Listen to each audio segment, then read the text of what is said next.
You like my Fiero hat? I like it. It was not that cheap and it took me about a month to get it. Well, hello, it is time for another Sunday build. Today, we're going to be building a pecan sorting table, and if you don't know what that is, you'll find out. So let's just jump right into it, because it's going to be a long one. So I already had the bottom frame started before I realized I should be recording this, but I'm sure you can figure that out for yourself. I cut some angle steel pieces for the bottom, just to reinforce the floor, because we're going to be potentially putting a lot of weight down here.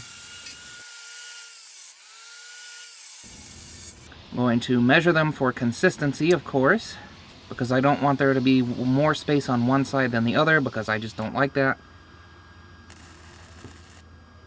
And then I'll tack weld the centers in so I can align them properly.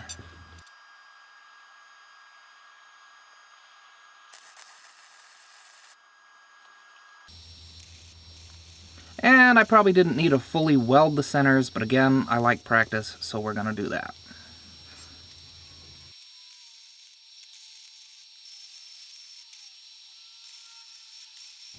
And I also cut out a little piece of 1-inch square tubing that I could put down here, because we're going to put some Harbor Freight casters on this. I'm just going to weld them to this, something for it to rest on, basically.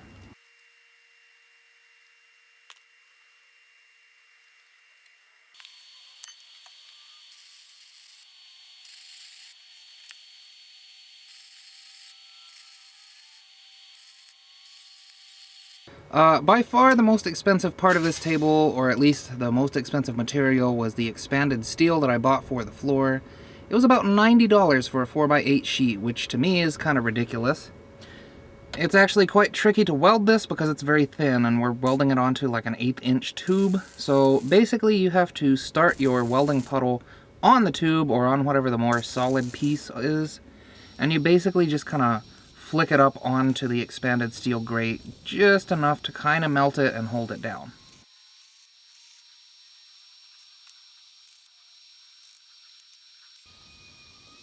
Alright, now that we've welded on our bracket for the casters, we're going to weld our casters onto the whole frame.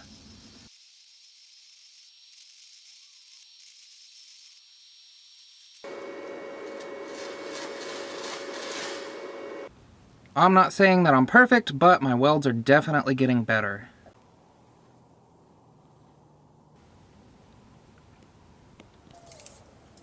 So now, I do want this table to lay relatively level, if anything maybe angled slightly towards the funnel we're going to build. So I need to build some brackets because I did not plan very well in this build. I want the rear tires to sit the same height off of the frame as the front tires. So I think it was about a 4-inch tall little bracket thing. And it looks goofy, but you know what? It works.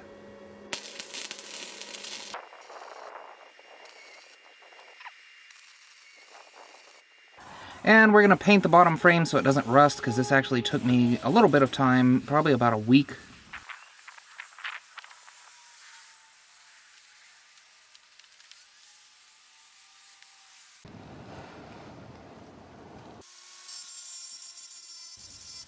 So for the top of the table, I actually did something very different. So I just cut 2 notches in this big, long, 10-foot piece of square tubing.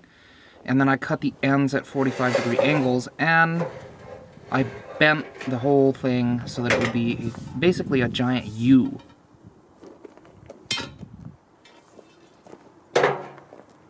Then I just cut another short side for the other side and welded it on that way. This is actually pretty interesting. I don't know if I'll do it in the future, but it turned out pretty good, I would say. So just like on our workbench, we're going to cut these 2 sides off of the legs of the thing.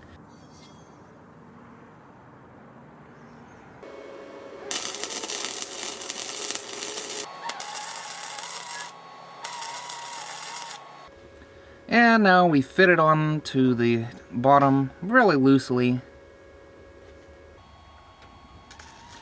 And we'll tack it down. We don't want to fully weld it yet until we get each leg actually lined up and have it relatively straight. That's nice, you do that. Alright, and now we can weld it all the way around.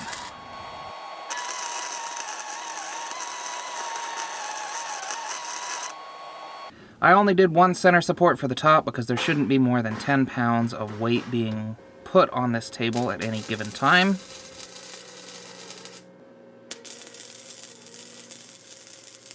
And once again, we start our pretty annoying task, I guess, of tack welding this little grate on the top, the expanded steel.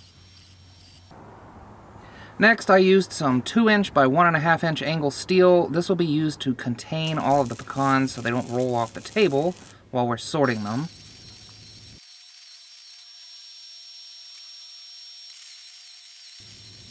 And I decided that it needed a handle on the end, so this is basically just 2 pieces of square tubing cut maybe 4 inches long. We rounded off the end of them so that the round tubing would fit in there.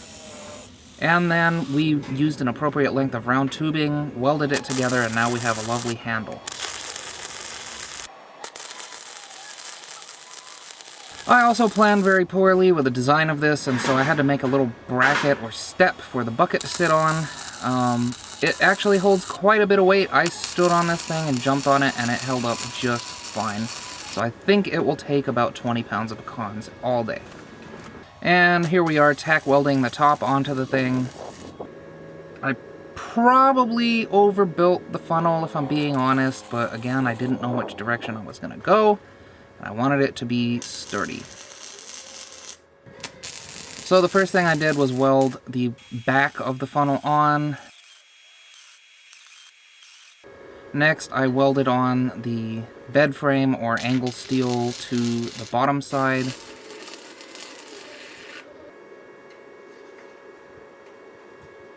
I also welded the side bed frame or angle steel to the funnel.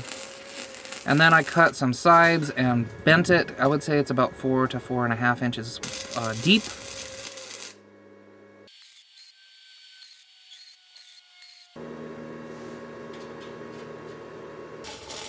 And then we basically just keep welding onto that, and so it's pretty sturdy.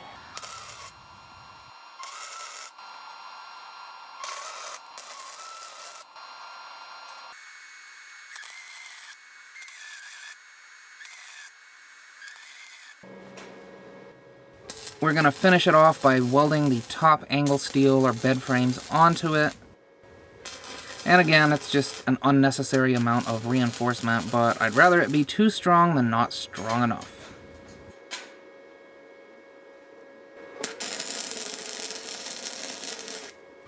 I can't really say that I built the slider for it because all I did was weld some leftover bracket that I had, or leftover angle steel cut really thin. I actually cut the ears off of this slider because it was interfering with you actually sliding it. Honestly, if I had just put some flat steel out the edges, it probably would have been perfect. Alright, it's time for a test run. See how this slides. This is with the ears still on the slider, and so you can see I kind of struggled with it. That's why I decided to cut them off. So we have this modified dryer in the back. Basically, we rake all of the leaves and pecans into our truck. Then we load up 2 or 3 shovelfuls in here, and these little like divots or like little cutouts will get rid of the leaves, and they will get rid of the husk on the pecan. And then all you have to do is pour the pecans out on the table, pick out the bad ones, and then basically we use my little slider mechanism here to push them down the funnel and into a 5-gallon bucket. Alrighty, well that's it. I think it turned out pretty well. What do you think? It's probably going to last forever. My last one was made out of 1/4" plywood, and that didn't fare well.